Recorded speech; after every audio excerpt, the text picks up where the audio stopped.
हम हर टाइम थकावट क्यों फील करते हैं? मसल्स काफ़ी देर से स्टैटिक हैं और उधर आपकी ब्लड सर्कुलेशन नहीं गई, थोड़ी देर बाद वो चलना फिरना मुश्किल हो, वहीं स्टक हो जाते हैं। बिल्कुल ऐसा होता है। ये नर्व इम्पल्सेस, ब्लड सर्कुलेशन रुक चुकी होती है उस जगह की।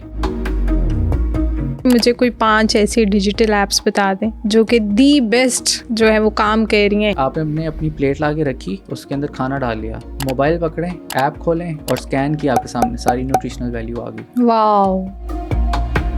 एप्पल ने अपना विजन लॉन्च किया है, VR ग्लासेस। वो आपने पहना हुआ है ना, आपके सामने मील पड़ा हुआ है, आपने बस उसको देखना है, आपकी ग्लासेस के अंदर उसकी न्यूट्रिशनल वैल्यू आ जाएगी। हमें डाइट में कौन से ऐसे एनर्जी बूस्टर्स जिन्हें कहा जाए कि वो हम मस्ट लें तो उससे भी हमारी जो है वो रूटीन में थकावट कम हो जाएगी।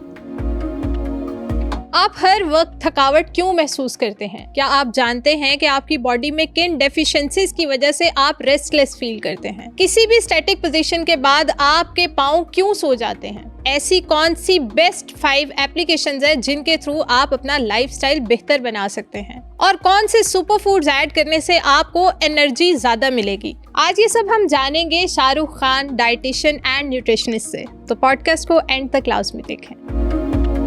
Thank you so much for coming. तो जैसे आप जानते हैं कि आज का जो हमारा टॉपिक है वो है कि जी हम हर टाइम थकावट क्यों फील करते हैं। हम डाइट प्रॉपर ले रहे होते हैं, नींद भी पूरी कर रहे होते हैं, लेकिन कहीं ना कहीं हमें ऐसा लगता है कि हमारे किसी काम में दिल नहीं लग रहा। तो उसकी रीज़न क्या होती है? नंबर 1 थिंग, अगर हमारा दिल नहीं लग रहा किसी काम में तो ऑब्वियसली कि मोटिवेशन नहीं है।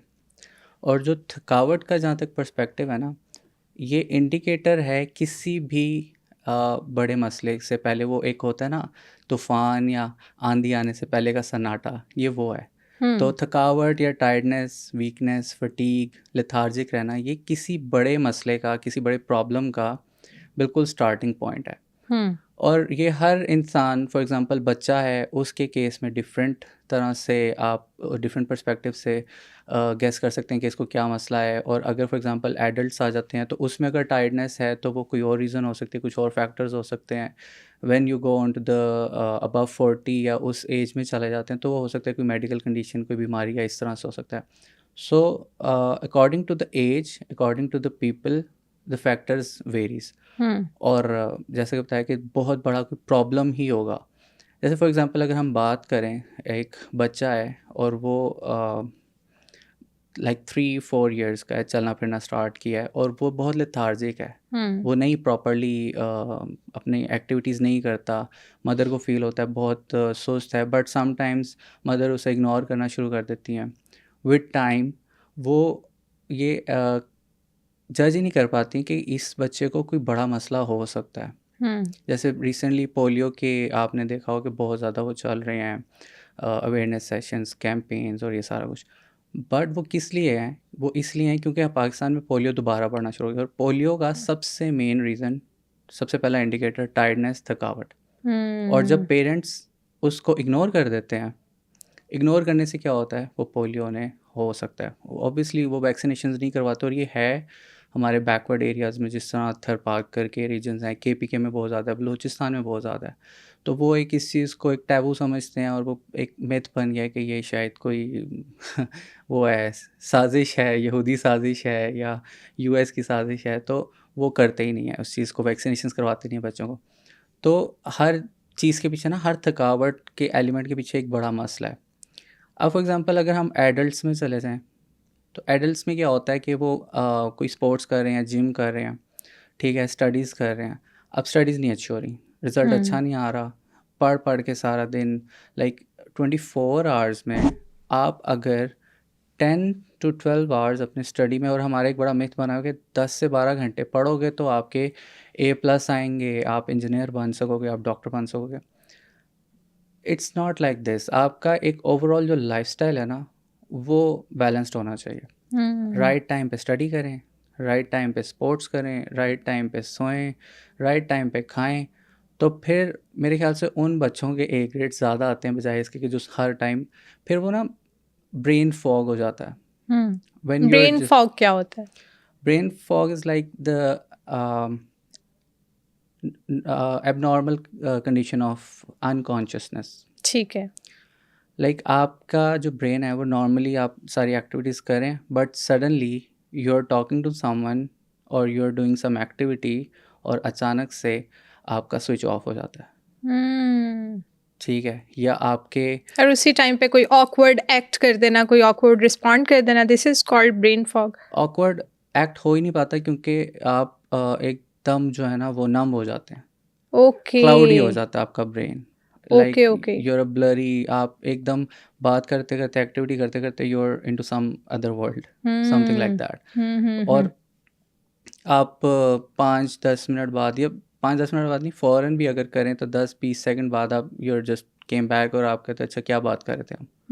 ये नॉर्मली हम लोगों को देखने को मिलता है, और ये भी थकावट की वजह से भी हो जाता है। थकावट की वजह से। Oh when you are over stressing yourself, overloading of work, anything, और स्ट्रेस इस टाइम पाकिस्तान क्या पूरी दुनिया का मेजर कंट्रीब्यूटर बना हुआ है, tiredness, even every problem, disease, anything, क्योंकि स्ट्रेस आएगा तो उससे आपका कोर्टिसोल लेवल इंक्रीज़ होगा, और कोर्टिसोल लेवल इंक्रीज़ होने से आपकी बॉडी के सारे नॉर्मल फंक्शंस जो हैं वो ब्लॉकेड्स लग जाएंगे, एंड वंस ब्लॉकेड्स आर हेड तो फिर उसके बाद आप ऐसे समझें कि nothing gonna go normal, like एक ट्रैफिक है, एक जगह से तेज़ी से गुजर रही है एंड आपने आप ब्लॉकेड कर दिया, तो गूगल मैप से भी रेड आ जाता है और सारे लोग भी जो हैं वो रेड हो जाते हैं, गुस्सा और टेम्परामेंट।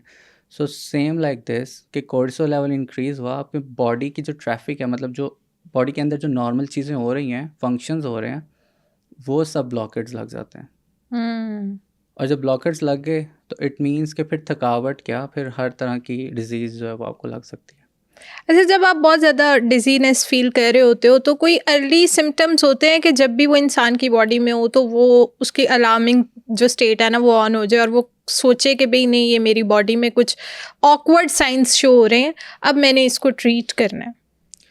ऑब्वियसली ऑकवर्ड, देखें ये जो ये सिम्टम है, ये साइन ही है, थकावट, डिजीनेस, लेजीनेस, ये सिम्टम्स हैं, these are not disease. Disease ये तब बनते हैं कि ये आप क्रॉनिकली मतलब एक लंबे अरसे से कोई 6 माह 7 माह क्रॉनिक फटीग हो गई है, फिर ये सिंड्रोम में कन्वर्ट होता है। कि फॉर एग्ज़ाम्पल मैं अपनी एग्ज़ाम्पल लेता हूँ, मैं अगर 6 माह से कॉन्टीन्यूसली डिज़ी फील कर रहा हूँ, लेज़ी हूँ और मेरे से कोई काम नॉर्मल नहीं हो रहा, then it's a syndrome. Otherwise if you are doing some work in a 24 hours, तो उसमें अगर आप 5-10 मिनट के लिए, अगर आपको ज़्यादा भी हो जाता है, घंटा 2 घंटे के लिए भी आप लेथार्जिक हो जाते हैं, टायर्ड फील करते हैं, अगर आपको वो फील होता है, so these are the science कि आपकी रेड लाइट जलना शुरू हो जाए कि might be there is some issue. Otherwise normal इंसान इज़ वेरी एक्टिव, क्योंकि आप अगर खा अच्छा रहे हैं, आपकी अगर फिज़िकल एक्टिविटी अच्छी है, आपका लाइफस्टाइल ओवरऑल अच्छा है, यू आर हैप्पी पर्सन, जो कि आजकल रहना मुश्किल है, but if you are a happy person तो फिर आप मेरे ख्याल से कि ये टायर्डनेस वाला एलिमेंट होना ही नहीं चाहिए। फिर टायर्डनेस वाला एलिमेंट यही हो सकता है, स्लीप पूरी नहीं है, नींद पूरी नहीं है, या फिर कोई एक्सटर्नल फैक्टर जिस तरह स्ट्रेस है वो मिल रहा है, ठीक है। So if everything is normal, your diet is normal, your nutritionist is saying कि यार diet is good, you're good to go, your fitness trainer is saying यार तुम्हारी gym activities workout fit हैं, you're good to go, your doctor is saying all the labs reports are good, you're good to go, but still you're tired, then there is something externally you're getting and that is stress, और या फिर आपकी sleep पूरी नहीं, और your sleep ना पूरी होने की वजह से स्ट्रेस ही आता है। So these are the things. अब न्यूट्रिशनिस्ट के परस्पेक्टिव से फॉर एग्जांपल अगर हम बात करें तो उसमें डाइट आ जाती है, हाइड्रेशन आ जाती है, एंड फिज़िकल एक्टिविटी भी आ जाती है, क्योंकि trainers and nutritionist are somehow equal. तो अगर न्यूट्रिशनिस्ट और फिटनेस ट्रेनर परस्पेक्टिव से बात करें ना, तो your diet should be the balanced one. मतवाज़न ग़ज़ा हम बचपन से ही पढ़ रहे होते हैं, सीख रहे होते हैं, बट ये सिर्फ किताबों में ही रह चुका हुआ है, लोग प्रैक्टिकली इतना ज़्यादा इस पे कोई अमल कर नहीं रहे, ख़ास तौर पे पाकिस्तान के अंदर। थर्ड वर्ल्ड कंट्रीज़ में करना मुश्किल समझते हैं लोग, जबकि इतना मुश्किल नहीं है, और जब भी डाइट का या न्यूट्रिशन का आता है तो लोग समझते हैं it's like very horror movie और बस वो हमारे लगा दिया और हम हॉरर मूवी की तरह देख रहे हैं और हमें डर है जी ये नहीं कर सकते. It's not that expensive. मतलब एक होता है healthy eating, unhealthy eating, and एक होता है कि intelligently eating. Even if you are a working lady, working person, you are a student, you are a kid तो चलो माँ ने उसको खाना खिलाना है, तो if you are good mother तो आपको डाइट का ख्याल होगा उसकी. And if you are working lady, आपको अपनी डाइट का ख्याल हो सकता है, और ख्याल होना चाहिए, डाइट खुद ही सही हो जाती है. फॉर एग्ज़ाम्पल मैं आपको एग्ज़ाम्पल देता हूँ. कॉर्पोरेट वर्ल्ड में सबसे ज़्यादा मसला अनहेल्दी ईटिंग का है. बिल्कुल ऐसा, बिल्कुल ऐसा. लंच एक ऐसा टाइम है when you are with your coworkers and you are just पूरा दिन पहला फर्स्ट हाफ गुजार के आप ब्रेक का इंतज़ार करते हो कि यार अच्छा ब्रेक आएगी, और आप सबके दोस्तों के साथ बैठ के डिसाइड करते हो कि यार क्या खाएं आज. और ऑप्शंस भी क्या होती हैं, पिज़्ज़ा, बर्गर्स, रैप्स. एग्जैक्टली. ठीक है, बाहर का वो वाला फूड बहुत रेयर देखने को मिलता है कि ऐसे ग्रुप्स, ऐसे फ्रेंड्स का ग्रुप है जो एक्चुअली में घर से खाना लाते हैं और एक कम्युनिटी डेवलप करके इकट्ठे खाते हैं, लाइक शेयरिंग. और ये अगर प्रैक्टिस शुरू हो जाए तो आई थिंक 50% मसला डाइट का सॉल्व हो जाता है इन कॉर्पोरेट वर्ल्ड या वर्किंग पीपल. तो मतलब अगर हम वर्किंग पर्सन्स की बात करें तो वो अपने बस एक ख्याल कर लें डाइट का कि यार हम ख्याल कर लें और फिर हम चेंज करते रहें उसको. ब्रेकफास्ट स्किप करते हैं, वो भी इतना मसला नहीं है. ब्रेकफास्ट में आप इंस्टेंट मील्स बना के रख सकते हैं. You can have your pre prepared meals. अगर लेडीज हैं तो इजीली कर सकती हैं. वीकेंड्स पे आप अपने रैप्स बना लें, और there are lot of videos on YouTube, Instagram, Facebook, everywhere. You can just watch them और आप अपने मील्स प्रिपेयर कर लें, instant meals. You just have to microwave them and eat them. Same with the lunch, same with the dinner. और snacks even इतने instant हैं, granola bars हैं. Fruits are the best sources जो हम चलते फिरते हमें कार्ट्स पे मिल जाते हैं, रोड्स पे, ठीक है, साइड्स पे इजीली मिल जाते हैं. लाइक यू हैव टू पे 20-30 rupees and you get a proper wholesome fruit. इस तरह की चॉइसेस हैं ही नहीं, ख्याल ही नहीं है ना. अवेयरनेस नहीं है. एजुकेशन भी है बट अवेयरनेस नहीं है, अपना ख्याल ही नहीं करना. We are the people. मैं कहता होता हूँ समटाइम्स ना कि हम वो कौम है जो अपने से ज़्यादा अपने साथ वालों का ख्याल रखते हैं, which is a good thing. पहले अपना ख्याल रख लें, साथ वालों का भी ऑटोमेटिकली हो जाएगा. हम दूसरे के लिए खुद को कॉम्प्रोमाइज़ कर देते हैं. हम खुद को अच्छा रख लें तो दूसरा भी कॉम्प्रोमाइज़ नहीं होगा, आप भी कॉम्प्रोमाइज़ नहीं होंगे. ऐसे ही ना, सेहत है तो सब कुछ है, बट हम कॉम्प्रोमाइज़ करते रहते हैं कि अगले को अच्छा लग जाए, अगले को अच्छा लग जाए. अब आई डोंट नो उसके पीछे क्या मसला है, but still we are doing this. बिल्कुल ठीक है. मुझे ये बताएं कि अगर कोई ऐसे बहुत ज़्यादा थकावट फील कर रहा है, लाइक जैसे आपने बताया कि अगर 6 मंथ से कंसेक्टिवली कोई बंदा या बंदी थकावट फील कर रही है तो उसे मतलब ज़रूर इस चीज़ को नोटिस करना चाहिए. तो मुझे ये बताएं कि अगर कोई इंसान ऐसे थकावट फील कर रहा है तो उससे कोई टेस्ट करवाने चाहिए, या उसे डॉक्टर को अप्रोच करना चाहिए, या किसी न्यूट्रिशन के पास जाना चाहिए, उसे क्या करना चाहिए?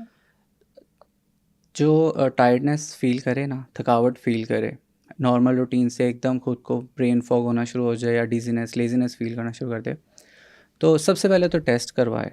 कौन से टेस्ट हो सकते हैं? ऑब्वियसली कंसल्ट करे किसी फिजिशियन को, न्यूट्रिशनिस्ट को. वो आपको सबसे पहला जो काम कहेंगे वो कहेंगे कि आप अपने टेस्ट करवाएं. आप ब्लड CP करवाएं, LFTs, RFTs करवाएं, शुगर टेस्ट करवाएं अपनी.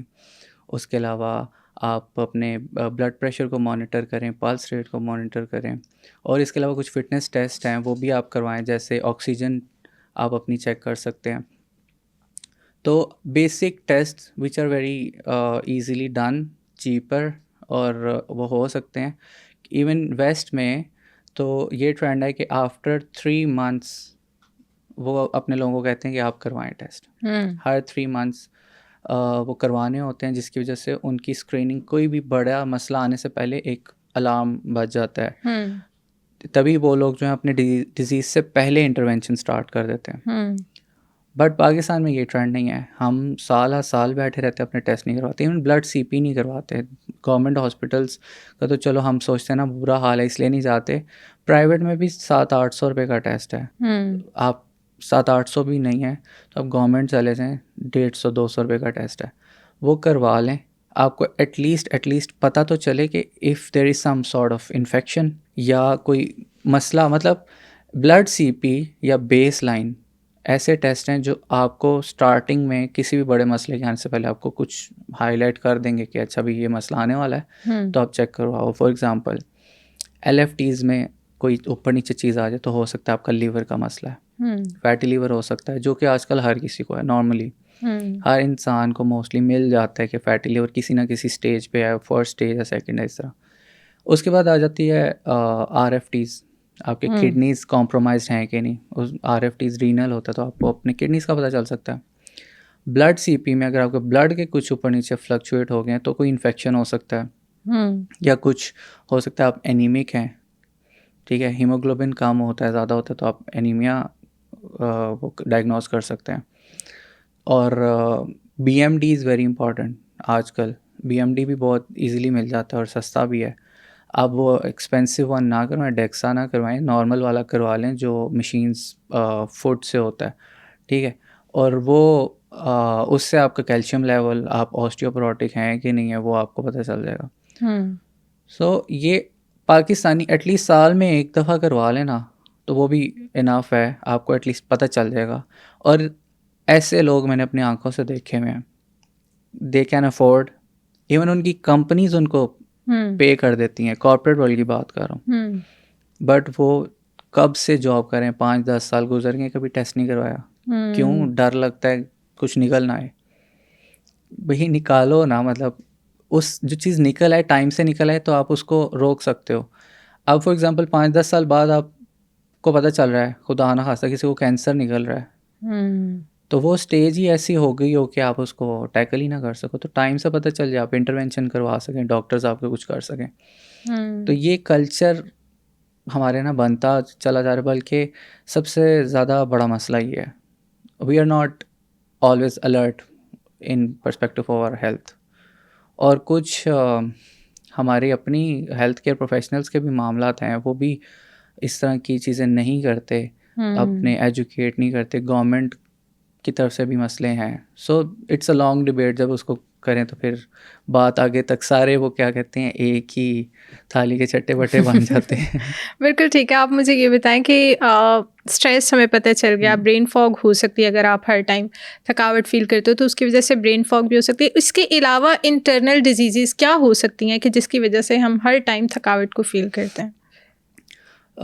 डायबिटीज़ इज़ वेरी कॉमन और उसकी प्रेवलेंस पाकिस्तान में बहुत ज़्यादा बढ़ चुकी हुई है। और ये किसी भी एज में हो सकती है, किसी भी एज में। लाइक मैंने ऐसे भी लोग देखे हैं जो टीन एज में डाइट भी बहुत अच्छी ले रहे होते हैं और वो लाइक 12 बजे उठते हैं और उसके बाद भी वो पूरा दिन आप उन्हें चलते फिरते भी देखो ना तो वो ऐसे फील हो रहे होंगे जैसे बहुत ही सुस्त, बहुत ही थकावट, और ऐसे उनके फेस से भी उनके चलने से भी वो ऑल टाइम ऐसे फील होता है जैसे इनके ऊपर तो बहुत बर्डन है और बहुत काम किया और किया उन्होंने कुछ भी नहीं होता। हो सकता है, इवन होता है। Diabetes type 1 which is based on genetics, तो वो तो बहुत कॉमन है यंग एजेस में, और वो यंग एजेस में ही वो बच्चे इंसुलिन लगा रहे हैं, इंसुलिन पे चले जाते हैं। सो फिर उनको क्या डाइट मैनेजमेंट ही करनी पड़ती है। समटाइम्स लोगों को नहीं पता चलता। और इसकी सबसे बड़ी रीज़न ये है कि अगर टाइप 2 डायबिटीज़ भी है, फॉर एग्जांपल आपके एंसेस्टर्स में डायबिटीज़ आ गई है ना, तो देयर इज़ अ चांस कि आपके आगे आने वाली नस्ल में भी हो सकती है। तो डायबिटीज़ इतनी ज़्यादा प्रेवलेंट इसी वजह से है कि वो अगर आपके एंसेस्टर्स में है तो डिसेंडेंट्स में भी पाई जाएगी। अगर आप लाइफस्टाइल नहीं मैनेज कर सके, नहीं अच्छा रखा, तो वो आपको फॉर एग्जांपल 20s में टीन एज में ना हो, 20s में ना हो तो might be there is a chance 35-40 में हो जाएगा। और इतनी प्रेवलेंस बढ़ गई है और इतनी एज जो है, एज स्पैन छोटा होता जा रहा है। एवरेज लाइफ आपको पता है पाकिस्तान की 50-55 पे चली गई है। किसी दौर में हम 70-65 भी कहते होते तो बड़ी बात होती थी, वाह ये बहुत कम है, तो अब तो 50-55 पे चली गई है। But still there are countries like Japan, और वहाँ लाइफ स्पैन अभी भी 70-80 पे हैं, लोग वहाँ 100 साल ज़िंदगियाँ गुजार रहे हैं। तो जो ये वो है ना, हम अलर्ट नहीं रहते, मैंने बताया, वी डोंट ऑलवेज लाइक, ख्याल ही नहीं है हमें। हम्म, ठीक है। इसमें मुझे ये बताइएगा कि अगर हम ऐसा फील भी करते हैं तो उसके बाद हमें अपनी डाइट में क्या ऐड करना चाहिए? हमें डाइट में कौन से ऐसे एनर्जी बूस्टर्स जिन्हें कहा जाए कि वो हम मस्ट लें तो उससे भी हमारी जो है वो रूटीन में थकावट कम हो जाएगी? बैलेंस डाइट हो ना तो वो तो बेस्ट है। बैलेंस डाइट एक नॉर्मल इंसान के लिए, जो एक जिसको भी कोई मसला नहीं है, टेस्ट करवा लिए, लैब्स आ गई, रिपोर्ट्स आ गई, आपने रिपोर्ट से देख लिया, आपको कोई इशू नहीं है, there is nothing which is diagnosed. अब नॉर्मल इंसान है but still he is feeling lethargic या टायर्डनेस है, तो लाइफस्टाइल मॉडिफाई करे अपना, ठीक है, स्लीप साइकिल बेहतर करे, पानी का इस्तेमाल ज़्यादा करे, जो उसको जितनी रिक्वायरमेंट है, फॉर एग्जांपल 3 लीटर्स पीना है तो पिए, 12 ग्लास पिए पानी पूरे दिन में। और 12 ग्लास पानी का मतलब ये नहीं कि सिर्फ पानी 12 ग्लास आपने भर भर के पीते रहना है, even if you are taking tea, soup, broth, yakhni, anything which is liquid ना, तो वो भी पानी की कैटेगरी में आ जाती है। तो अगर आप वो हाइड्रेशन अपनी पूरी कर रहे हैं तो बेस्ट है। And now if you are not taking the balanced diet, ठीक है, आपसे नहीं हो पा रहा, चलो हम मान लेते हैं भाई नहीं हो पा रहा, करना मुश्किल नहीं हो जाता है बट नहीं हो पा रहा, तो फिर आप ऐसी फूड ऑप्शंस अपने पास हर टाइम रखें which can help your energy to boost. For example, सोने से पहले बादाम और दूध, it's a very good food before sleeping. 30 minutes पहले, 45 मिनट्स पहले आप ले लें, वो एक बड़ी अच्छी ऑप्शन है जो कि आपका अगला दिन काफ़ी आपको एक्टिव रखेगा। फिर उसके बाद ब्रेकफास्ट में अंडे स्किप ना करें। ओके। लोग बहुत स्किप करते हैं, लोग जो है एक रस और एक चाय के ऊपर गुजारा कर रहे हैं। बेहतर है कि एक रस की बजाय आप एक अंडा और चाय ले लें, ज़्यादा बेहतर है, क्योंकि रस जो है वो एक सिंपल शुगर्स हैं which gives the oxidative stress to your cells, मतलब आपके जिस्म के अंदर जो सेल्स हैं जिससे आप बने हुए हैं, जो सिंपल शुगर्स हैं वो आपको स्ट्रेस देते हैं, एनर्जी तो देते ही हैं लेकिन साथ ऑक्सीडेटिव स्ट्रेस देते हैं जिसकी वजह से आप लेथार्जिक होते हैं। लेकिन अगर आप रॉ फूड लें जिसके ये सिर्फ अंदर, आप रस के बारे में बता रहे हैं कि जितने हम बिस्किट्स वगैरह भी ऐड कर लेते हैं अपनी चाय में, तो वो भी हाँ, उसकी वजह से भी हमें स्ट्रेस होता है? यस, रिफाइंड प्रोडक्ट्स जितनी भी हैं, जो जिसको कहते हैं ना शास्ता, स्टार्च और सिंपल शुगर्स, रिफाइंड प्रोडक्ट्स, मैदा और इस तरह की चीज़ें जो इजीली मिल जाती हैं, इजीली अवेलेबल हैं और easy to produce, easy to eat, जितनी भी ये चीज़ें हैं ना, ये सारी आपका ऑक्सीडेटिव स्ट्रेस को इंक्रीज़ करती हैं। तो अगर हम उसको रिप्लेस कर दें होल फूड्स के साथ, फॉर एग्जांपल अंडा, it's very good alternative. Alternative क्या, इसको डाइट में ऐड होना चाहिए, दूध, अंडा और आपका जो आटा है वो आपका होल व्हीट होना चाहिए, या बेहतर है कि अगर आप जौ का लेते हैं तो बहुत ही अमेजिंग बात है, बाहर ले, जो कि मुश्किल ही है कि कोई खाए आजकल के टाइम पे बाहर ले, वो खाया ही नहीं जाता। एग्जैक्टली, लेकिन सुन्नत है, ये प्रोफेटिक मेडिसिन के तौर पे यूज़ होता है बहुत ज़्यादा। हम जब डायबिटीज़ हो जाती है तब लोग खाना शुरू करते हैं, या तब रिकमेंडेशन हो रही होती है इसको नॉर्मल रूटीन में खाएं ना तो बड़ा अच्छा हो जाता है। अच्छा, नाश्ते में अंडा ऐड करें, दूध ऐड करें, ठीक है, और पूरे दिन में ना 7 के बाद चाय नहीं लेनी, 7 के बाद चाय लेनी है तो 7 से पहले, बट अनफॉर्चुनेटली हम हर वो काम करते हैं जो साइंटिफिकली भी गलत है और सुन्नत से तो उसका वो बहुत ही दूर है। अब 7 बजे के बाद कल्चर हमारा ये बन चुका हुआ है, मैं कराची को विज़िट किया, लाहौर विज़िट किया, Islamabad, every big city start ही 7 बजे के बाद होता है, और बिल्कुल ऐसा। चाय कैफ़ेज़ 7 बजे के बाद रौनक लगती है और सारी रात चाय चलती है, ऐसे ही है। और आप उन लोगों को देखें जो चाय पी रहे हैं वहाँ पे, बेचारों की चाय पी पी के हालतें क्या हो गई हैं। सबसे ज़्यादा मसले पाइल्स, बवासीर, उसके बाद हर टाइम स्ट्रेस और डिप्रेशन का शिकार, तो उन्हें तो ये चाय स्ट्रेस रिलीफर लगती है, उन्हें तो लगता है कि बस चाय पियेंगे हमारा स्ट्रेस चला जाएगा, हमारा सर दर्द चला जाएगा, हमारा दिन शुरू हो जाएगा।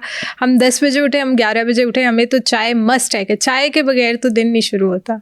चाय मैं कह रहा हूँ पिए, बट बिफोर 7 बस दिन में 1 मग काफ़ी है। मैं कप भी नहीं कह रहा, मग कह रहा हूँ, मग पी लें। जो चाय लवर है वो मग पी लें।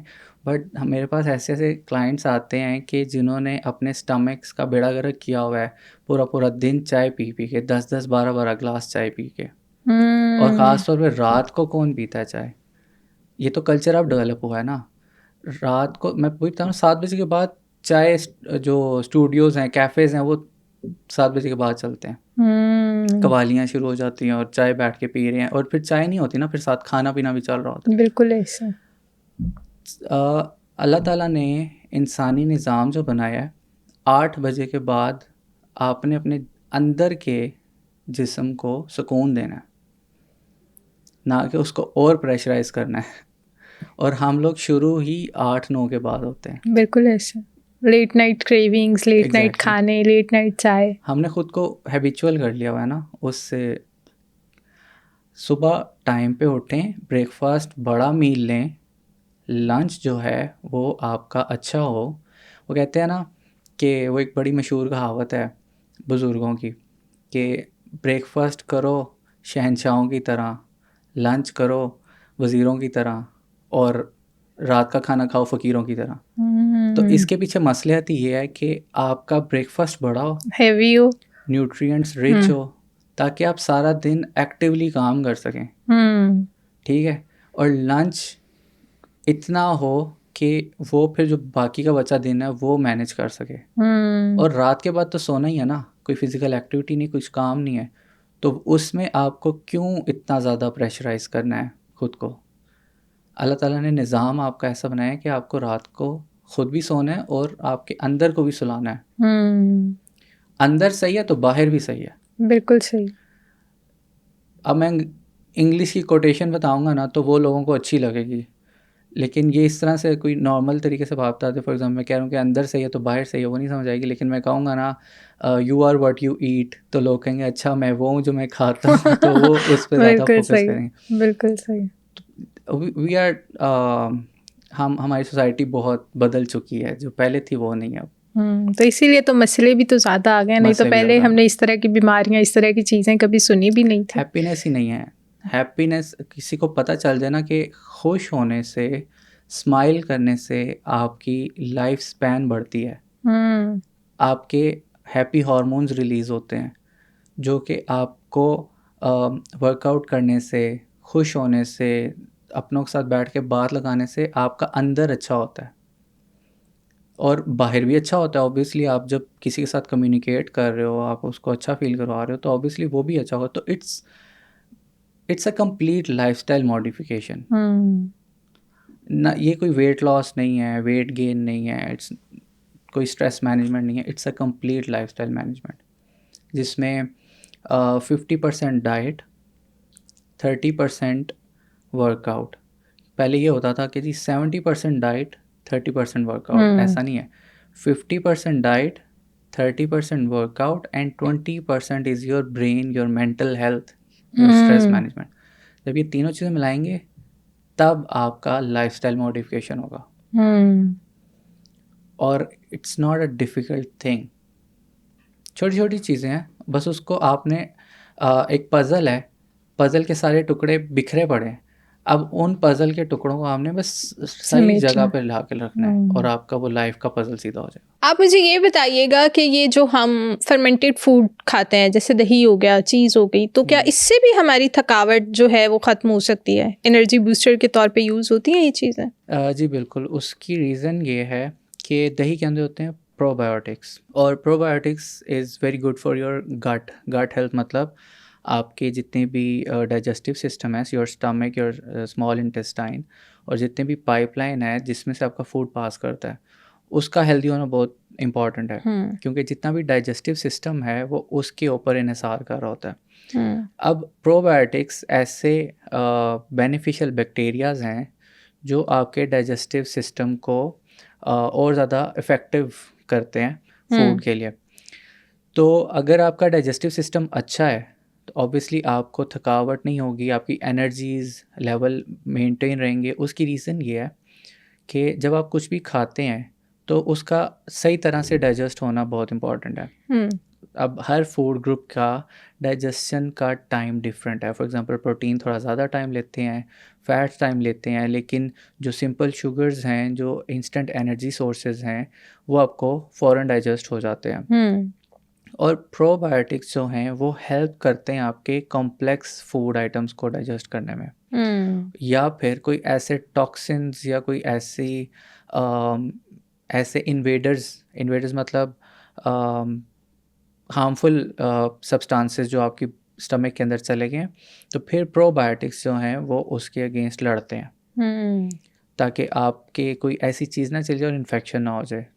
ठीक है, तो ये पाइल्स और स्टमक इश्यूज बहुत, fistula, these are very common due to the food items. Spicy food आप खाते हैं या कुछ ऐसे टॉक्सिन्स आपकी स्टमक में चले जाते हैं जो कि आपको ब्लीडिंग का, फीकल ब्लीडिंग का कॉज कर सकते हैं। सो प्रोबायोटिक्स उस केस में बहुत इंपॉर्टेंट है। या आपको लूज मोशन लग जाते हैं, डायरिया हो जाता है, कॉन्स्टिपेशन होती है, तो IBS की जो इशू है वो बहुत कॉमन है। इरिटेबल बोवेल सिंड्रोम जो है बहुत कॉमन है। इसमें क्या होता है? इसमें it's a mixture of diarrhoea and constipation. कभी डायरिया हो जाता है, कभी कॉन्स्टिपेशन हो जाता है। तो आपको उसमें, क्योंकि आपका बोवेल सिंड्रोम जो मतलब बोवेल जो स्टमक है ना, वो प्रॉपर फंक्शन नहीं करता और आपके फूड आइटम्स जो हैं वो वेरी करते रहते हैं। तो कभी आपको डायरिया हो रहा है, कभी कॉन्स्टिपेशन हो रहा है। तो लोग जो कंप्लेन करते हैं ना आके हमें कि अभी तो मुझे कुछ दिन पहले कॉन्स्टिपेशन थी और अभी जो है साथ ही पहले पखाना नहीं आ रहा था, अब आ रहा है तो रुक नहीं रहा, तो मैं बड़ा परेशान हूँ। तो इट्स अ IBS जो कि मैनेज करना भी बड़ा वर्स है। तो फिर ये सारा इंटरलिंक्ड आपकी थकावट से कैसे होता है? ऑब्वियसली जब आपका स्टमक ही सही नहीं है, वो आपने सुना ही होगा कि जब आपको गैस होती है, ब्लॉटिंग होती है, तो आपके यहाँ पेन होती है, बिल्कुल ठीक होती है, है। आपके सर में भी दर्द होना शुरू हो जाती है। So every organ is interlinked with each other. Gut brain axis है, ये आपका गट ब्रेन के साथ इंटरलिंक्ड है। यानी अगर आप थकावट फील करते हो तो कहीं ना कहीं आपकी गट हेल्थ भी अच्छी नहीं है, तो उसकी वजह से भी आपको डिफरेंट प्रॉब्लम्स आ सकते हैं। बहुत इम्पॉर्टेंट है गट हेल्थ थकावट में। अगर आपका गट हेल्थ नहीं अच्छा तो आपका ब्रेन फॉग हर टाइम रहेगा। अगर आप कॉन्स्टिपेटेड हैं, आपके हर टाइम एक प्रेशर रहेगा मसल्स के ऊपर, दिमाग के ऊपर, क्योंकि गट और ब्रेन का कनेक्शन है आपस में। और इसके ऊपर इतनी ज़्यादा रिसर्चेज हो चुकी हैं, if your gut is good your brain is good. ठीक है, तो ब्रेन को हर टाइम इंस्टेंट एनर्जी चाहिए काम करने के लिए, और ब्रेन ने ही आपकी पूरी बॉडी को मैनेज करना है। मूवमेंट्स, जितने भी फंक्शंस हैं, सबकी कमांड यहाँ से जाती है। बिल्कुल ठीक है। तो अगर आपका कमांड सिस्टम ही अच्छा नहीं है, आपका मदरबोर्ड कंप्यूटर का सही नहीं है, प्रोसेसर सही नहीं है, तो आप सही नहीं है, तो आप स्लो हैं। आप मुझे ये बताइएगा कि ये सुपर फूड्स क्या है, और क्या कोई ऐसे सुपर फूड्स हैं कि जिनको खाने से आप ये जितनी भी टायर्डनेस फील करते हो, आप डिजीनेस फील करते हो, वो आप उसको बैलेंस कर लो? अच्छा, super foods is a very controversial term. इसमें सुपर फूड्स हैं भी और नहीं भी हैं। जिस तरह शाहरुख खान का एक डायलॉग है कि कोई भी धंधा बड़ा या छोटा नहीं होता, बस धंधा धंधा होता है। तो इट्स सेम लाइक कि कोई फूड सुपर फूड या नॉर्मल फूड नहीं होता, हर फूड सुपर फूड है। लेकिन जो क्योंकि अल्लाह ताला ने बनाया, अल्लाह ताला की नेमत है, तो सारे फूड इक्वली हैं। लेकिन ये कंट्रोवर्शियल टॉपिक इसलिए बन चुका हुआ है कि कुछ फूड्स ऐसे हैं जो मेडिसिनल पर्सपेक्टिव में यूज़ किए जाते हैं, but there are still some food जो कि नबी करीम सल्लल्लाहु अलैहि वसल्लम की सुन्नत से लिंक्ड हैं, और वो हमें बहुत ज़्यादा खाने भी चाहिए, और उसके बहुत ज़्यादा बेनिफिट्स भी हैं। बाकियों के भी बेनिफिट्स हैं बट उनके भी काफ़ी ज़्यादा हैं। फॉर एग्ज़ाम्पल, हनी एक सुपर फूड है, हनी एक बहुत अच्छा सुपर फूड है। कलौंजी, फिग्स, इंजीर, कुछ लोग को पता नहीं है, अंडे भी सुपर फूड हैं, डेयरी, दही, दूध, ये भी सुपर फूड की कैटेगरी में आते हैं। ख़ास तौर पे जो गोट मिल्क है, ये एक बहुत अच्छा सुपर फूड है। फिर उसके अलावा जितने भी गॉड्स हैं, मतलब ये क्या, कद्दू वगैरह, लौकी, तोरियाँ, जो ये फैमिली है सारी, ये बहुत अच्छे फूड्स हैं। फिर उसके बाद nuts, olives, dates, like there are bundle of food items जो कि सुपर फूड के तरह काम करते हैं, बट हम लोग वो होल नहीं खाते। होल खाना इज़ इम्पॉर्टेंट। लाइक अगर मैं बात करूं कि हम फ्रूट खाएं, हम ज़्यादा पसंद करते हैं मिल्क शेक को, या हम ज़्यादा पसंद करते हैं जूस जूसेस को, फॉर्म में, बिल्कुल। लेकिन अगर आप वो होल वो खाएं, फ्रूट खाएं, वो ज़्यादा बेनिफिशियल है। क्योंकि जूस जब निकालेंगे, so there is only sugar content और the liquid form of the fruit. But जब आप पूरा फ्रूट लेंगे तो जो आप चीज़ मिस कर रहे हैं, जो फाइबर कंटेंट मिस कर रहे हैं, वो आप होल फूड से लेंगे, which is also very important for your gut health. तो हर फूड सुपर फूड है, बट प्रोफेटिक मेडिसिन्स को मैं इसलिए ज़्यादा वो करता हूँ क्योंकि वो हमें नबी करीम सल्लल्लाहु अलैहि वसल्लम की तरफ से आई हैं, तो हमें वो अपनी डाइट के अंदर लाजमी इनकॉर्पोरेट करनी चाहिए। जिस तरह डेट्स तो अमेजिंग है। फॉर एग्जांपल डायबिटिक पेशेंट्स जो हैं वो डेट्स ले सकते हैं। समटाइम्स कुछ लोग कहते हैं कि वो उन्हें नहीं लेनी चाहिए, उसका ग्लाइसेमिक इंडेक्स ज़्यादा है, उसमें शुगर कंटेंट ज़्यादा है, लेकिन वो ले सकते हैं। दिन में 1-2 खजूरें खाएँ, उसके बाद सिट्रस फ्रूट्स लें। अच्छा, banana is also very good food, super food की कैटेगरी में आता है एंड ईज़िली अवेलेबल, लेकिन नहीं पता लोगों को।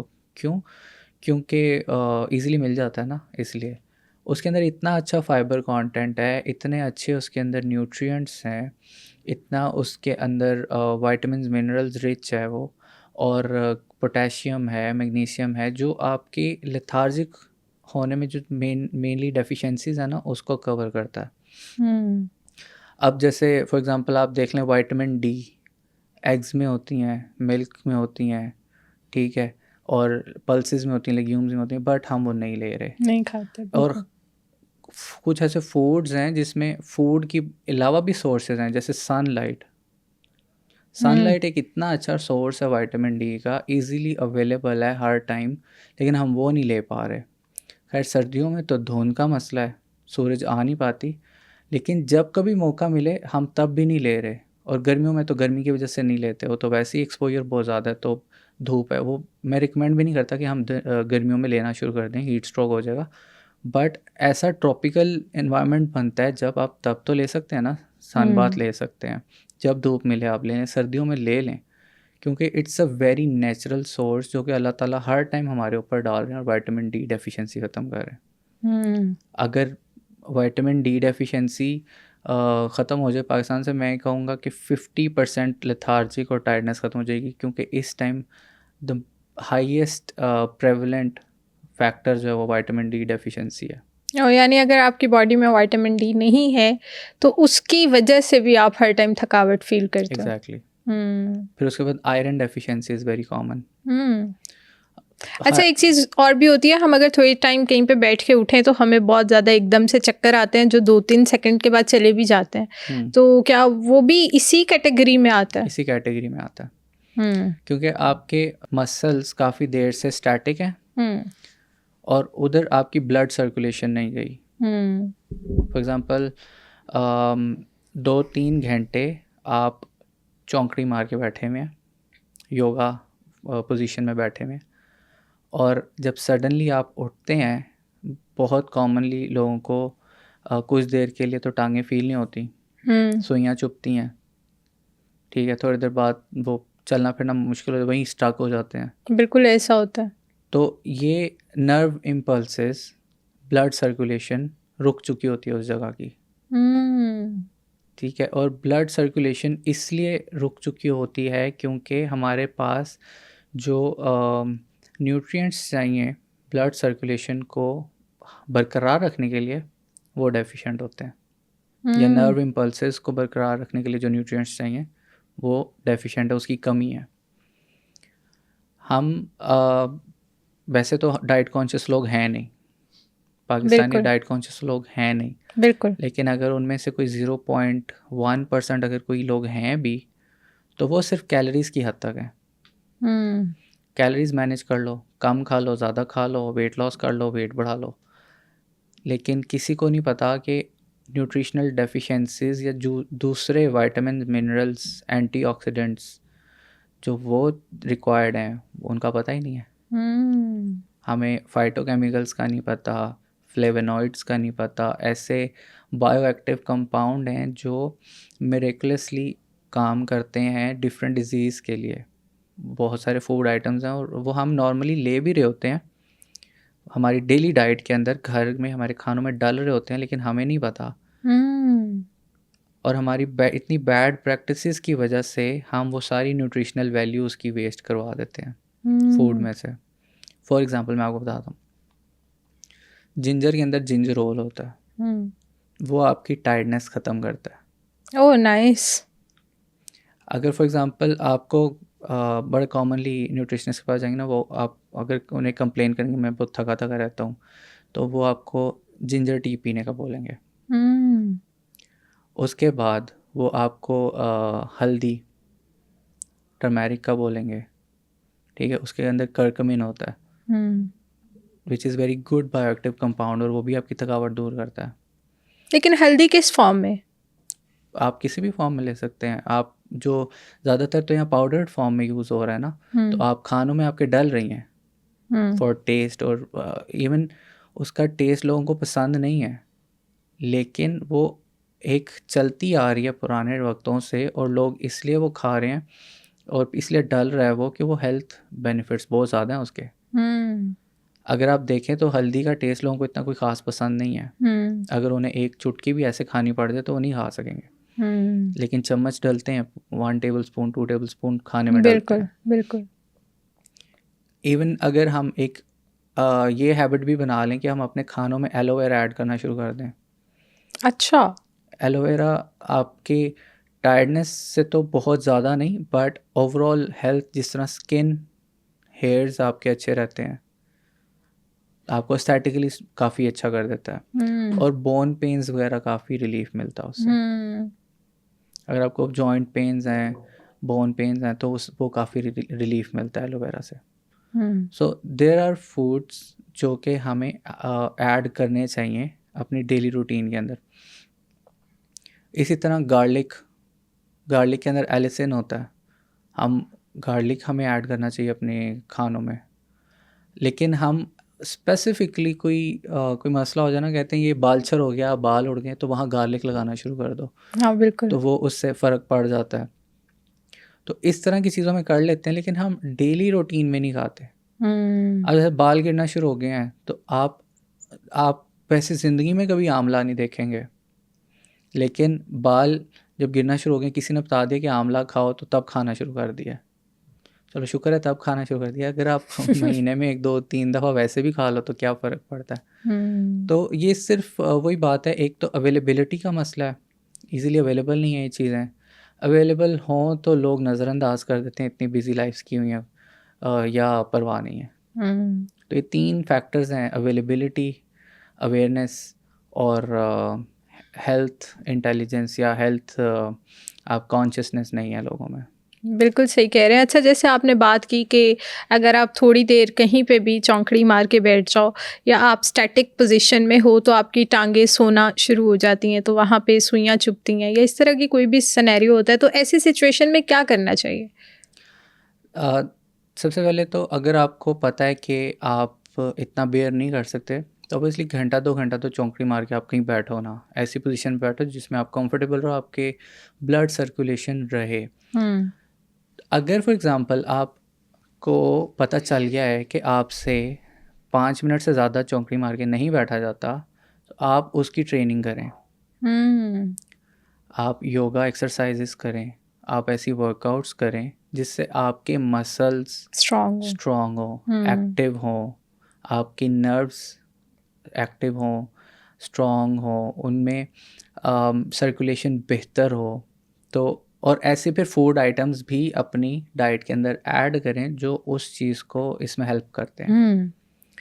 ठीक है, जैसे मिल्क है, प्रोटीन सोर्सेज हैं, रिच प्रोटीन सोर्सेज हैं, लीन प्रोटीन्स, चिकन, फिश, जो फैटी एसिड्स हैं जैसे मूफाज हैं मतलब poly unsaturated fats, mono unsaturated fats, इनको ऐड करें, गुड कोलेस्ट्रॉल को ऐड करें। अब ये सारी चीज़ें बड़ी लोग सोचेंगे वही इतना कुछ हम कैसे ऐड करें।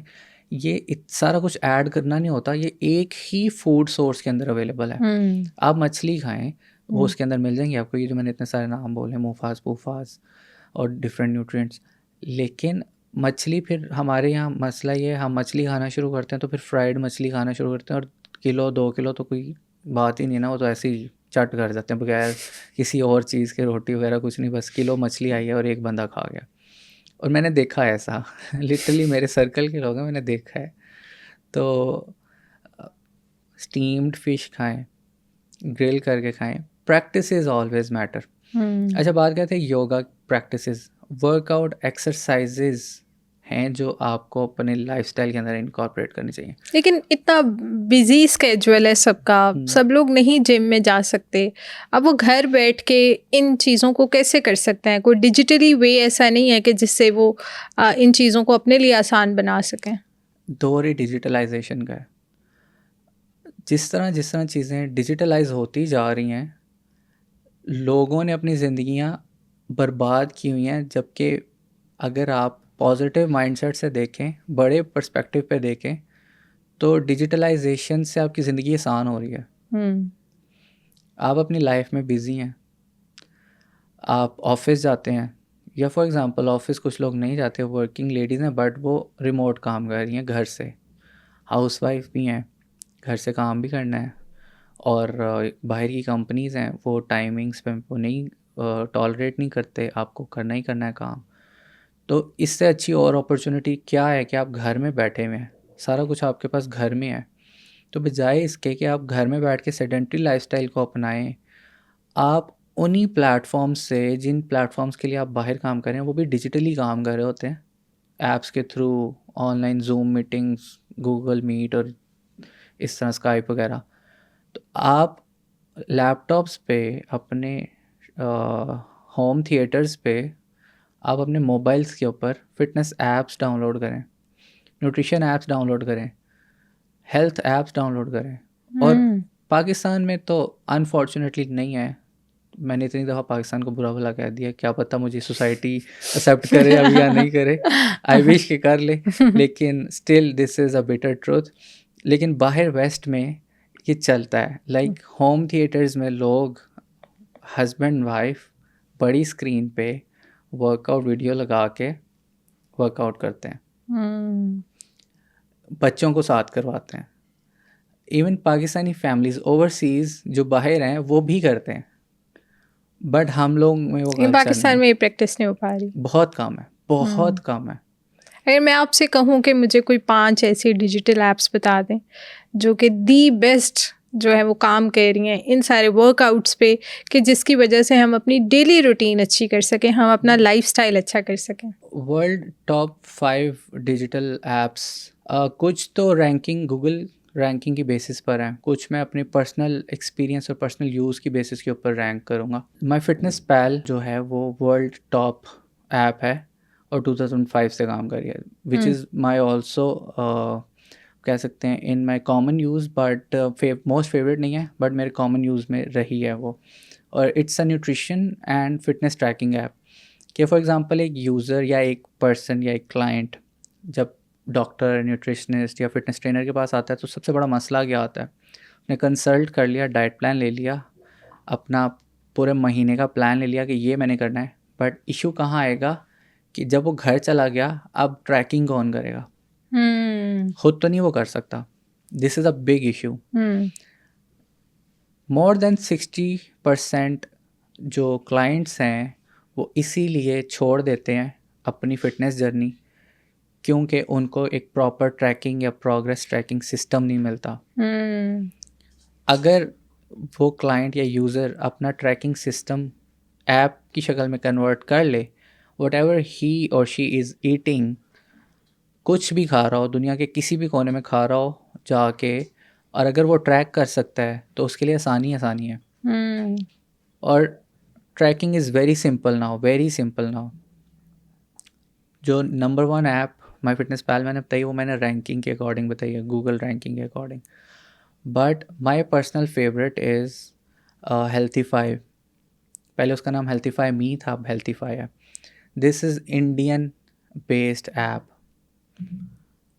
ऐसा नहीं कि मेरा नाम शाहरुख है तो मैं इंडियन ऐप को कर रहा हूँ, बट वो वाकई ही में एक, आप कह सकते हैं, एक top notch trend setter app है, और पर्सनली मुझे बहुत पसंद है। उसका experience is very simple, very attractive, very easy to use, और दूसरी उसके अंदर जो फीचर्स दिए गए हैं, those are very great, like the best one. अब आप मुझे बताएं, आपका सबसे बड़ा चैलेंज क्या होगा खाना खाते वक्त ट्रैकिंग में? आपको वो खाना, डाइटिशियन या न्यूट्रिशनिस्ट, मैंने आपको एक खाना रिकमेंड किया है, आपके सामने वो प्लेट पड़ी है, अब आपको नहीं पता कि उसके अंदर न्यूट्रिशनल वैल्यू क्या है। हाँ, एग्जैक्टली नहीं दिस पता। Is the biggest challenge. हाँ, बिल्कुल। आप काम कर रही हैं अपना, और आपके सामने एक मील आ गया है, आपके न्यूट्रिशनिस्ट ने आपको बताया था कि आपने इतना सा दही खाना है, इतना सा ब्रेड खाना है, इतना सा अंडा खाना है, इतना सा ये खाना है, लेकिन आपके सामने बफे लगा हुआ है। अब आप कैसे खाएं, आप कैसे ट्रैक करें? कितना बड़ा चैलेंज है ये। चैलेंज उस ऐप ने कवर किया है, और भी बहुत सारी ऐप्स हैं, बट उसको मैं ओवरऑल इसलिए करूँ क्योंकि एक्सपीरियंस बहुत अच्छा है। अब सोल्यूशन क्या है? फीचर चेक करें। आपने अपनी प्लेट ला के रखी, उसके अंदर खाना डाल लिया, मोबाइल पकड़ें, ऐप खोलें, कैमरा से स्कैन करें आपको वो खाने को, और स्कैन किया, आपके सामने सारी न्यूट्रिशनल वैल्यू आ गई। वाओ। कि भाई इसके अंदर एक अंडा है, एक ब्रेड का पीस है, इतना सालन है, इतनी फलानी चीज़, इतनी फलानी चीज़ है, वो सारा आपका मील जो है ना, तो चेक करके आपको चेक सारे करके न्यूट्रिएंट्स वैल्यूज सारे बता न्यूट्रिएंट्स देंगे, बता देगा, कैलोरीज कितनी बन रही है, सब बता सब देगा। बता देगा कि इसमें वाओ, कितनी कैलोरीज अमेजिंग। हैं, इसके अंदर कितने कार्ब्स हैं, कितने प्रोटीन हैं, कितने फैट्स हैं। मैं इसीलिए इतने कॉन्फिडेंस से ये बात कर रहा था कि nutrition is not tough now, it's very easy. Digital solutions are making more easier. आपने बस स्कैन किया और आपके पास न्यूट्रिशनल वैल्यू आ गई। सेकेंडली, फॉर एग्ज़ाम्पल स्कैनर नहीं है, आपको लग रहा है कि क्योंकि ऑब्वियसली डिजिटल ऐप है, देयर कैन बी लिमिटेशंस, और लिमिटेशंस हैं। फॉर एग्ज़ाम्पल, आप किसी अंधेरे वाले इन्वायरमेंट में बैठी हैं, आपके सामने मील पड़ा है, पिक्चर अच्छी कैप्चर नहीं हो रही, स्कैन नहीं प्रॉपरली हो रहा। अब आपने क्या करना है? There is millions of food library, millions of food worldwide, जो everything which is edible, which is eatable by your mouth, it's in the app. वो आप सर्च करें, if you right egg, search करें, egg आ जाएगा। अब वो आपके सामने, आपको तो पता है ना प्लेट में कितना है, आप एक अंडा डालें तो वो आपको सारी न्यूट्रिशनल वैल्यू निकाल देगा। अच्छा, सिर्फ न्यूट्रिशनल वैल्यू नहीं निकालेगा, वो ट्रैक करेगा पूरे दिन के मील्स को, और आपकी फॉर एग्ज़ाम्पल कैलोरीज थी 2000 जो आपने खानी थी, तो आपको बताएगा कि जी 2000 हो गई हैं, बस करें, अब इससे ज़्यादा ना खाएं। So there is a check कि आपको पता चल गया इससे ज़्यादा मैंने नहीं खाना। ठीक है, very nice, amazing. Same goes with the fitness workouts. अब ऐसे AI बेस्ड एप्स या टूल्स आ गई हैं। अब मैं नंबर 2 पे आता हूँ, फ्रीलैटिक्स, फिटऑन, फिटिफाई। ठीक है, these 3 apps are top notch. Even Pakistan की एक ऐप है एम फिट, जो कि आई डोंट से कि वो वर्ल्ड ऐप है, बट पाकिस्तान के अंदर they are doing good. But वो ऐप इस तरह से कि उनके अपने स्टूडियोज़ हैं, अपने जिम सेटअप्स हैं, वो ज़्यादा फोकस करते हैं 1-on-1 कोचिंग के ऊपर। ठीक है, वो आपको कोचिंग प्रोवाइड करते हैं।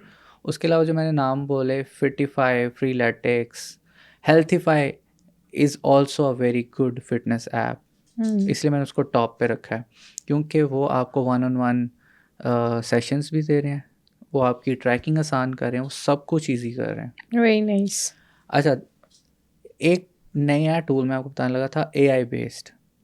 अब टेक्नोलॉजी इतनी स्ट्रांग हो गई है कि आई थिंक जर्मनी में एक नया टूल आया है जिसमें आपके सामने स्क्रीन लगी हुई है, कैमरा लगा हुआ है, आप उसके सामने कोई भी डंबल कर्ल करते हो, ट्राइसेप कर्ल करते हो, स्क्वाट पोजीशन में जाते हो, जो भी एक्सरसाइज करते हो आप, वो आपको स्कैन करता है, आपके जितनी मूवमेंट्स हैं बॉडी की स्कैन करता है, and once you are done with your exercise, फिर वो आपको बताता है कि भाई ये मसला था आपकी एक्सरसाइज में। ओह वाह, यानी वो डिजिटली आपको करेक्ट भी कर रहा है करेक्ट कर कि भाई ये आपने यहाँ से पोस्चर सही नहीं है और Exactly. यहाँ से आप एक्सरसाइज अपनी परफेक्ट नहीं कर पा रहे। Exactly. वाह, वेरी नाइस। क्या फिर- नाम है इस टूल का?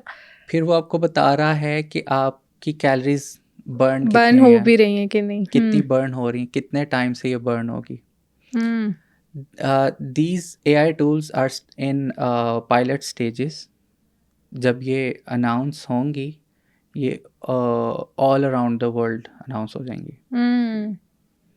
अभी ये पायलट स्टेजेस में है। सेकेंडली, एप्पल ने अपना विजन लॉन्च किया है, VR ग्लासेस, और वो पहन के, अभी तो मैं बता रहा था ना कि मोबाइल पकड़ा, स्कैन किया, वो आपने पहना हुआ है ना, आपके सामने मील पड़ा हुआ है, आपने बस उसको देखना है, आपकी ग्लासेस के अंदर उसकी न्यूट्रिशनल वैल्यू आ जाएगी। Oh wow, amazing. So technology जिस तरह बढ़ती जा रही है, उस तरह चीज़ें आसान होती जा रही हैं, और एक ह्यूमन पर्सपेक्टिव में एक यूज़र, एक आम इंसान उसको अडेप्ट कर सकता है। एटलीस्ट ऐप्स तो अडेप्ट कर सकता है अपने मोबाइल के अंदर। विजन तो चलें, वो एप्पल का जो VR ग्लासेस है, इट्स वेरी एक्सपेंसिव, लेकिन एप्लीकेशंस तो डाउनलोड कर सकते हैं। कुछ एप्लीकेशंस फ्री हैं, कुछ आपके पास मंथली सब्सक्रिप्शन या एनुअली सब्सक्रिप्शंस पर अवेलेबल हैं। तो the main challenge which is progress tracking, nutrition tracking, fitness tracking, वो आसान होगी आपकी। फिर देयर इज़ नो चांस कि आप थके थके क्यों रहें। अब वो जो मसला था ना, वर्किंग लेडी काम बाहर करने जाती है या रिमोट काम करिए, शी डोंट हैव टाइम, बच्चे भी देखने, काम भी करना है, तो घर बैठ के आप वर्कआउट्स करें। और वेरी सिंपल, आपको सिर्फ और सिर्फ एक मैट चाहिए, 2-4 डंबल चाहिए। अगर आप वर्क के साथ साथ थोड़े से फिटनेस एंथुजियास्ट बन जाते हैं, फिटनेस फ्रीक बन जाते हैं, तो फिर आप एक वो फुल फ्लेज रैक होता है वो ले लें, उसमें बारबल्स भी हो जाएंगे, 5-5 kgs के प्लेट्स भी आ जाएंगी, वो भी करना शुरू कर देंगे। डंबल्स 2-2, 3-3 डंबल्स रख लें साथ। रेजिस्टेंट बैंड जो अफोर्ड कर सकता है ना, ये इतना मुश्किल नहीं है। और जो लोग अफोर्ड नहीं कर सकते, which are who needs to do this but afford नहीं कर सकते, वो अपने घर में सिंपली एक मैट लें हैं सिर्फ, या चले मैट भी ना लाएं, अपने कारपेट के ऊपर कर लें। कारपेट पे ना करें, छत पे चले जाएं, धूप में करें। अभी मैं बता रहा था आपको कि मैं लाहौर आया हूँ ट्रिप पे ना, तो I have clients online, freelance clients, जिनको मैं फ़िटनेस सेशंस देता हूँ, क्लासेस देता हूँ। तो उनका और हमारा टाइम जोन का डिफरेंस UK में है, US में है।